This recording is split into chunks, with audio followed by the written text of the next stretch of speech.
சட்டம் மாறி வந்து மண்ணை முட்டும் காலில் சூழ்ந்து கைகள் தட்டும் வாழியவே என்னவராட்சி திசைகள் எட்டும் நம்மவராற்றல் விண்ணை முட்டும் எட்டு திக்கும் முரசு கொட்டும் வாழியவே. இளவரசர் இளவழுதி இங்கு வருவதற்கு நாம் அனுமதி வழங்கக்கூடாது.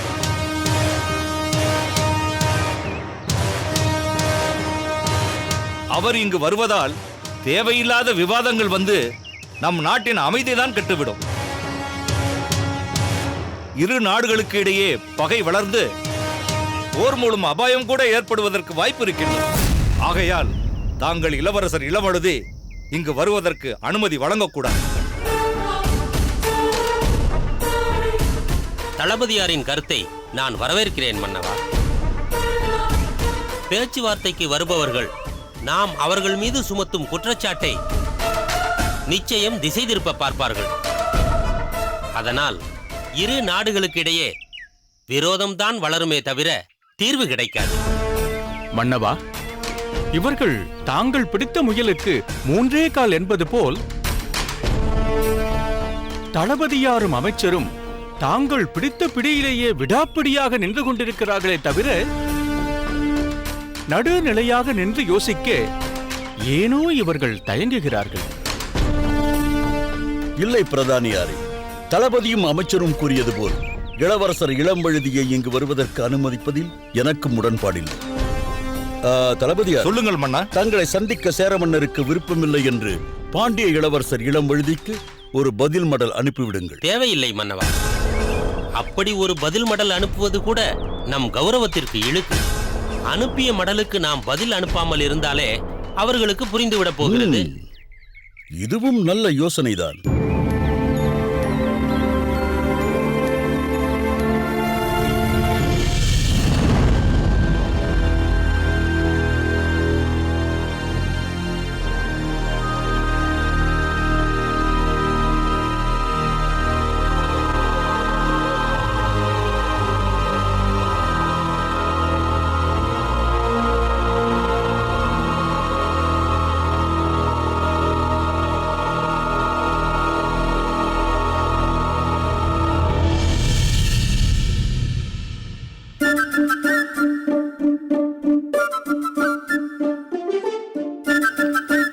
இருங்கோ வேளை புறம் கண்ட முத்து நகையே மருக.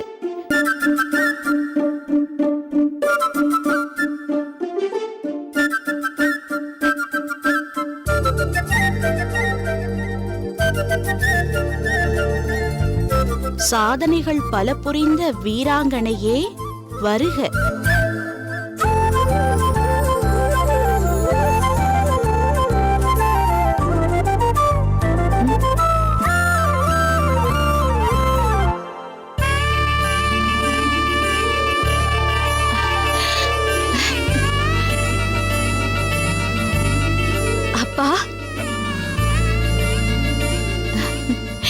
என்னை ஆசிர்வதியுங்கள் அப்பா. நீ நீடூழி வாழ்வாய் மகளே. எழுந்திரம்மா. அப்பா, இது என்ன அதிசயம்? எனக்கு எதற்கு இவ்வளவு பிரமாதமான வரவேற்பு? இருங்கோ வேளை புறம் கொண்டதாக எழுதியிருக்கிறீர்களே, அது நடந்து நான் அவனது மாளிகையோடு சேர்த்து அவனையும் எரித்துவிட்டு வந்தேனே. அப்பொழுது கூட நீங்கள் வீட்டு வாசலில் நிற்க வைத்து ஆரத்தி எடுத்துதானே வரவேற்பு தந்தீர்கள். ஆனால் இப்பொழுது நான் அப்படி எந்த வீர செயலையும் செய்துவிட்டு வரவில்லையே. மன்னரின் செய்தியோடு பாண்டிய நாட்டிற்கு சென்று மலர்கொடியை பார்த்து நலம் விசாரித்து விட்டு தானே வந்திருக்கிறேன். அதற்காக ஏன் இந்த அளவிற்கு நீங்கள் வரவேற்பு தர வேண்டும்? இந்த வரவேற்பை எல்லாம் ஏற்பாடு செய்தது நான் அல்ல. வேற யார் நம் வீட்டிற்குள் வந்து இதையெல்லாம் செய்ய முடியும்? நாட்டை பாதுகாக்கும் பொறுப்போடு என்னை பாதுகாக்கும் பொறுப்பையும் தானாகவே ஏற்றுக்கொண்டானே நம் சோழ நாட்டின் புதிய தளபதி. அவன் என் தனிமையை நீக்கும் புதிய உறவாக மாறி நம் இல்லத்திலேயே தங்கியிருக்கிறான் என்று எழுதியிருந்தேனே. அவன் பெயர் உனக்கு நினைவிருக்கிறதல்லவா? என்னப்பா இப்படி கேட்டுவிட்டீர்கள்? நான் இல்லாத நேரத்தில் தங்களை பாதுகாக்கும் பொறுப்பை ஒருவர் ஏற்றுக்கொண்டார் என்றால் அவரது பெயரை நான் மறப்பேனா? அது நான் நன்றியோடு உச்சரிக்க வேண்டிய பெயர் அல்லவா? பார்த்திபன், அதுதானே அவரது பெயர்? அதேதான் அம்மா. அந்த பார்த்திபன் தான் நீ வருகிறாய் என்ற உடனேயே தனது பணிகளை எல்லாம் விட்டுவிட்டு நம் இல்லத்திலேயே இருந்து இவ்வளவு அற்புதமான ஏற்பாடுகளை எல்லாம் செய்திருக்கிறான். ஓ, ஆச்சரியமாக இருக்கிறதே. அவர் எப்பொழுது இங்கு வருவார்? அவன் எப்பொழுதோ வந்து விட்டான். அப்படியா? எங்கே இருக்கிறார்? இங்குதான் இருக்கிறான். இதோ பார்த்திபா.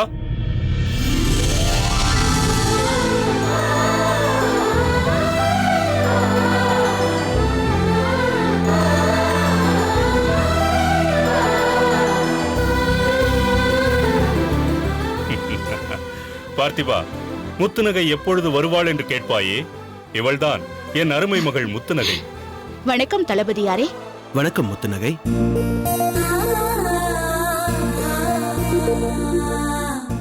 உங்களை இவ்வளவு விரைவில் சந்திக்க முடிந்ததற்காக நான் மிகவும் மகிழ்ச்சி அடைகிறேன்.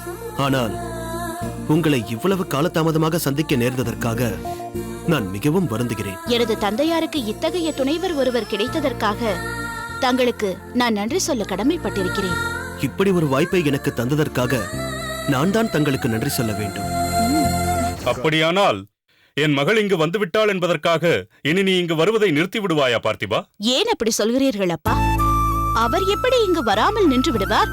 அப்படியே அவர் வராமல் நின்று விட்டாலும் நான் அவரை விட்டு விடுவேனா? நான் இல்லாத நேரத்தில் நான் ஒருத்தி இல்லை என்ற குறையே தெரியாத அளவிற்கு இவர் உங்களுக்கு சேவை புரிந்தார் என்று லிகிதத்தில் விரிவாக எழுதியிருந்தீர்களே, அதற்குரிய முறையில் நான் அவருக்கு என் நன்றி கடனை செலுத்த வேண்டாமா? வேண்டாம் வேண்டாம். என்ன வேண்டாம்? நன்றி கடன் என்ற சொல்லே வேண்டாம். ஏன்? நன்றி என்று சொன்னாலே நீங்கள் என்னை அந்நியமாக கருதுகிறீர்கள் என்றுதானே பொருள். நான் உங்கள் குடும்பத்திற்கு சம்பந்தம் இல்லாதவன் என்று என்னை புறக்கணித்து விட்டீர்கள் என்றுதானே பொருள். அதனால் நன்றி என்ற பேச்சே வேண்டாம். அப்பா, தாங்கள் கேட்ட கேள்விக்கு தளபதியார் தெளிவாக விடையளித்து விட்டார். போதுமா? பார்த்திபா, இந்த முதிர்ந்த வயதில் தனிமைப்பட்டு கிடந்த என்னை அந்த உணர்வே இல்லாதபடி செய்வதற்காக நீ வந்தாய். இப்பொழுது என் மகள் வந்துவிட்டாள். இந்த பந்தமும் சொந்தமும் என்றும் நிலைத்திருக்க வேண்டும் என்று நான் விரும்புகிறேன். உங்கள் விருப்பம் நிச்சயம் நிறைவேறும் அப்பா. நீங்களே சொன்னாலும் நான் இங்கிருந்து போக மாட்டேன் புலவர் பெருமானே. சரி, நீங்கள் இருவரும் உரையாடிக் கொண்டிருங்கள். நான் சென்று அடிசல் பணியில் ஈடுபடுகிறேன். அதெல்லாம் முடியாது. நீங்கள் நீண்ட பயணம் செய்து களைப்படைந்து வந்திருக்கிறீர்கள். இன்று நானே உணவு செய்து தருகிறேன். என்ன? நீங்களா சமைக்க போகிறீர்கள்? ஏனம்மா அப்படி கேட்கிறாய்? பார்த்திபன் வாழ் வீசுவதில் மட்டுமல்ல, சமைப்பதிலும் மிகவும் கெட்டிக்காரன். சில நாட்களில் பார்த்திபனே சமைத்து தர நாங்கள் இருவரும் உண்டிருக்கிறோம். பலே, வளையலேந்தும் கரம் செய்ய வேண்டிய பணியை வாளேந்தும் இவரும் செய்வாரா? வளையலேந்தியவர் வாளேந்தும் போது வாளேந்தியவர் சமையல் செய்யக்கூடாதா? உணவு சுவையாக இருந்தால் நலபாகம் என்கிறீர்களே, அது எதனால்? நலமகாராஜா சமையலில் கெட்டிக்காரராக இருந்தார் என்பதால் தான். பார்த்திபா, சொல்லுங்கள் புலவரே. இன்று ஒரு நாள் என் மகளின் கரத்தால் செய்த உணவை உண்கிறேனே. கோட்டை தளபதியாருக்கு என் பணிவான வணக்கம். என்ன செய்தி? மன்னர் தங்களை காண காத்திருக்கிறார். நான் வருகிறேன். உத்தரவு. உங்கள் விருப்பம் நிறைவேற வேண்டும் என்பதற்காகவே அரண்மனையிலிருந்து அழைப்பு வந்திருக்கிறது. சரி, நான் சென்று வருகிறேன். தாங்களும் இருந்து உணவருந்தி விட்டு செல்லலாமே. கடமை அழைக்கும் போது அதை மறுக்க முடியுமா? எனக்கென்ன, நானும் இந்த குடும்பத்தில் ஒரு அங்கம் தானே. இனி எப்போது வேண்டுமானாலும் இங்கு வந்து உண்ணப் போகிறேன். நான் வருகிறேன். வருகிறேன் புலவரே. சென்று வா பார்த்திபா.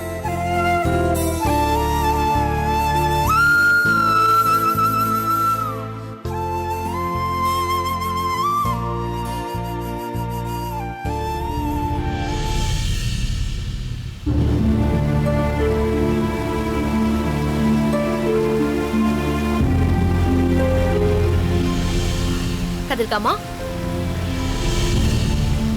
கதிர்காமா, கதிர்காமா.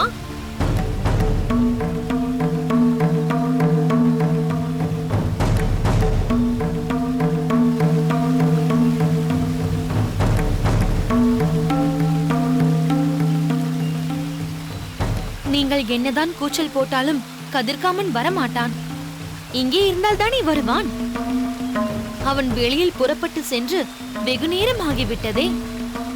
இந்நேரம் அவன் உங்கள் எதிரியிடம்தான் உறவாடிக் கொண்டிருப்பான். என்ன உளறுகின்றாய்?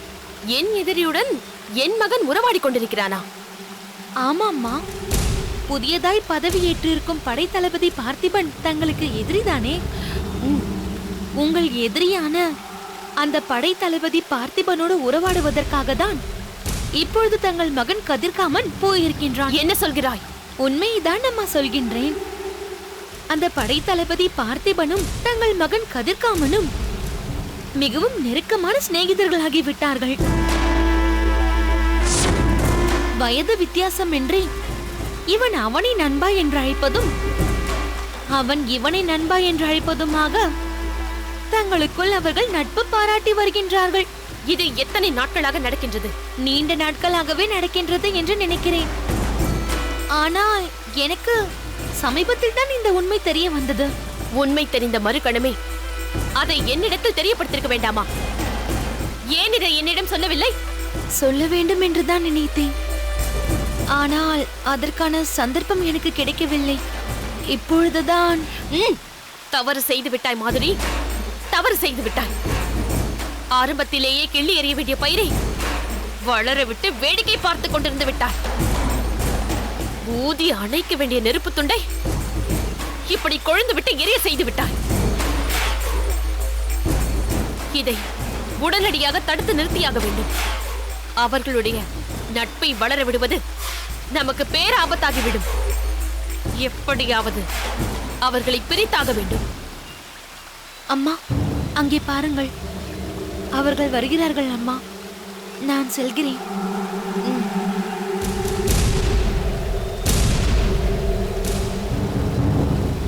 வாருங்கள்.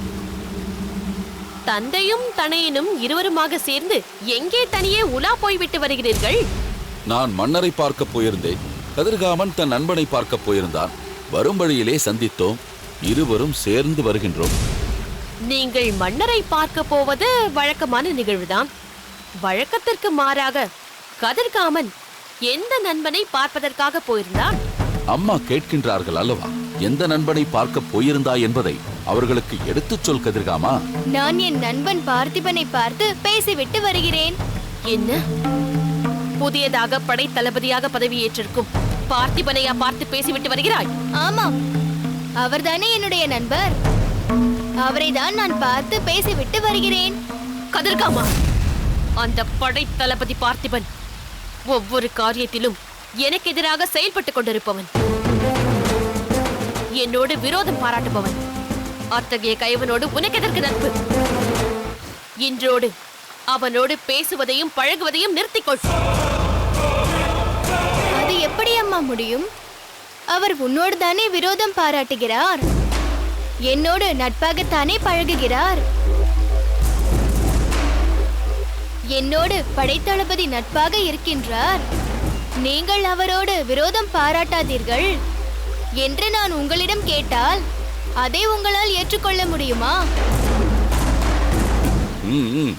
இதோ பாருங்கள் அம்மா, உங்கள் வழியில் நீங்கள் செல்லுங்கள், என் வழியில் நான் செல்கின்றேன்.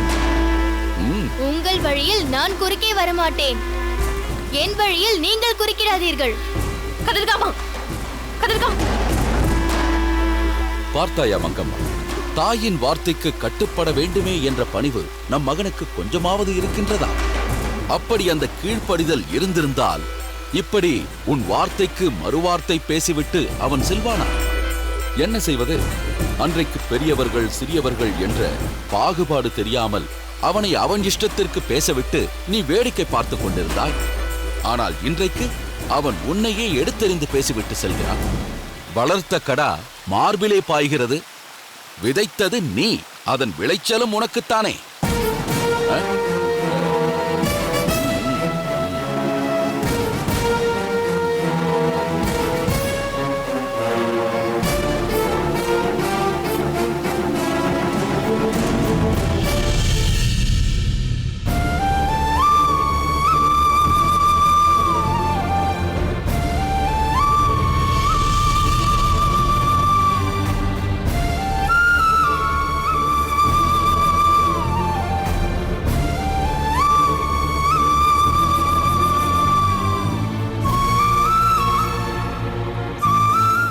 என்ன மலர்கொடி, எதையோ பறி கொடுத்ததை போல் அமர்ந்திருக்கிறாய்? வழக்கத்திற்கு மாறாக உன் முகத்தில் ஏதோ ஒரு வாட்டம் காணப்படுகிறதே. வேறொன்றுமில்லை. தாங்கள் சேரநாடு செல்ல இருக்கின்றீர்களே, அதை பற்றி தான் யோசித்துக் கொண்டிருந்தேன். தாங்கள் அவசியம் சேரநாட்டிற்கு போகத்தான் வேண்டுமா? அதில் என்ன உனக்கு சந்தேகம்? சேர மன்னருக்கு நம் பாண்டிய நாட்டை பற்றி ஓர் தப்பான அபிப்பிராயம் உண்டாகி இருக்கிறது. இதை இப்படியே வளரவிட்டால் அதன் பொருட்டு விபரீதமான விளைவுகளை நாம் சந்திக்க நேரிடலாம். அதனால் சேர மன்னரை நான் நேரில் சந்தித்து சில விளக்கங்களை அளிக்க வேண்டியது நம் கடமை அல்லவா? உண்மைதான். நிச்சயம் நாம் நம் பக்கத்து நியாயங்களை தெரிவிக்கத்தான் வேண்டும். அதை நான் மறுக்கவில்லை. ஆனால் நான் கேட்க விரும்புவது, சேர மன்னரை சந்திக்க கட்டாயம் நீங்கள்தான் போக வேண்டுமா? படை தளபதியையோ அல்லது அமைச்சரையோ அனுப்பக்கூடாதா? இது எவ்வளவு முக்கியமான விவகாரம் என்பதை புரிந்து கொள்ளாமல் பேசிக் கொண்டிருக்கிறாய். இதை நானோ அல்லது மன்னரோ நேரில் சென்று தீர்த்து வைத்தால்தான் நம் பாண்டிய நாட்டிற்கும் கௌரவம், சேர நாட்டிற்கும் கௌரவம். நீங்கள் சொல்வதை நான் ஏற்றுக்கொள்கிறேன். ஆனால் அந்த நேரத்தில் உங்களை பிரிந்திருக்க வேண்டும் என்பதை நினைத்தால் வேதனையாக உள்ளது. திருமணம் முடிந்த ஆரம்ப நாட்களில் சில நாட்கள் நான் தங்களை பிரிந்திருக்கிறேன், உண்மைதான். ஆனால் இப்போது நாம் ஒருவரை ஒருவர் புரிந்த நாளிலிருந்து இந்த கணம் வரை நாம் பிரிந்ததே இல்லையே.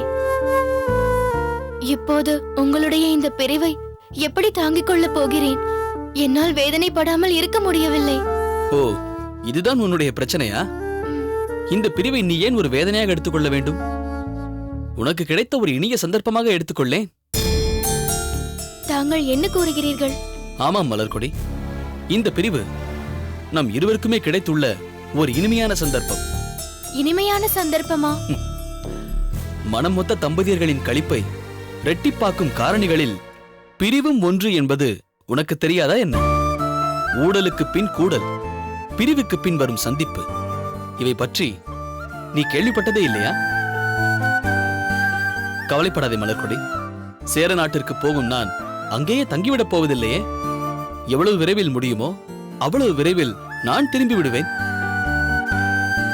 தாங்கள் எப்பொழுது சேர நாட்டிற்கு புறப்பட போகின்றீர்கள்? எப்போது என்பதை இன்னும் முடிவு செய்யவில்லை. அனுமதி கேட்டு சேர மன்னருக்கு செய்தி அனுப்பியிருக்கின்றோம். சேர மன்னரிடமிருந்து அனுமதி கிடைத்ததும் நான் புறப்பட வேண்டியிருக்கும்.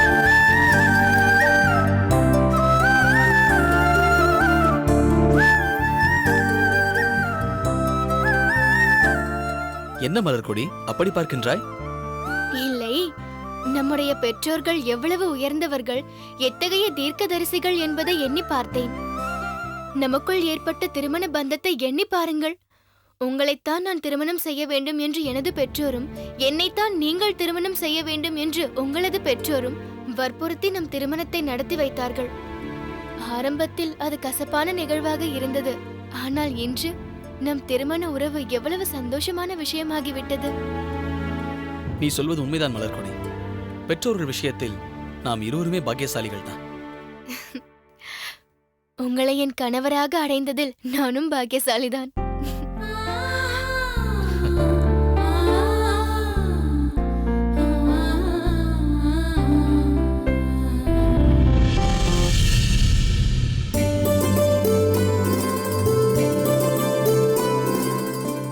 மகாராணியாருக்கு வணக்கம்.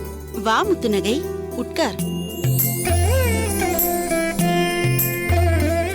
நீ பூம்புகாருக்கு வந்துவிட்டாய் என்ற செய்தி எனக்கு அப்போதே கிடைத்து விட்டது. ஆனால் நீ சாவகாசமாக இப்போதுதான் வருகிறாய். எனக்கு தெரியும் மகாராணியாரே, நீங்கள் உங்கள் மகள் மலர்கொடியை பற்றி அறிய ஆவலோடு காத்திருப்பீர்கள் என்று. ஆனால் நான் என்ன செய்வது? தன் மகளை பார்க்க வேண்டும் என்று என் தந்தை மிகுந்த ஆவலோடு காத்திருப்பாரே. அந்த வீதியை கடந்துதானே நான் அரண்மனைக்குள் வர வேண்டும். அப்பாவை பார்க்காமல் வந்துவிட்டால் அவர் மனம் வேதனைப்படாதா? அதனால்தான் நான் அங்கு சென்று அவரிடம் ஆறுதலாக சில வார்த்தைகள் பேசிவிட்டு வருகிறேன். உங்களுக்கு உங்கள் மகள் மலர்கொடியின் நலம் பற்றி அறிய மிகுந்த ஆவல் இருப்பது போல்தானே என் அப்பாவிற்கும் தன் மகள் முத்துநகையை பார்க்க வேண்டும் என்ற ஆவல் இருக்கும். இரு, நான் எப்போது முத்துநகை வேறு மலர்கொடி வேறு என்று பிரித்து பார்த்திருக்கிறேன்? நான் காத்துக் கொண்டிருக்கிறேன் என்று சொன்னதே வெகு நாட்களாக பிரிந்து சென்றிருந்த உன்னை பார்க்க வேண்டும் என்பதற்காகத்தான். ஓ மகாராணியாரே, நான் பிரிந்து சென்றதே என் தங்கை மலர்கொடியை பார்ப்பதற்காகத்தானே. அவளை பற்றி சொல்ல வேண்டாமா? மகாராணியாரே, மலர்கொடி இப்பொழுது சோழ நாட்டு இளவரசியாகவே இல்லை. ஏன் இப்படி சொல்கிறாய்? முழுக்க முழுக்க பாண்டிய நாட்டை சேர்ந்தவளாகவே மாறிவிட்டாள். எப்பொழுது பார்த்தாலும் பாண்டிமாதேவியார் என்னை அப்படி பார்த்துக் கொள்கிறார், இப்படி பார்த்துக் கொள்கிறார் என்று அவர் புகழையே பாடிக்கொண்டிருக்கிறாள்.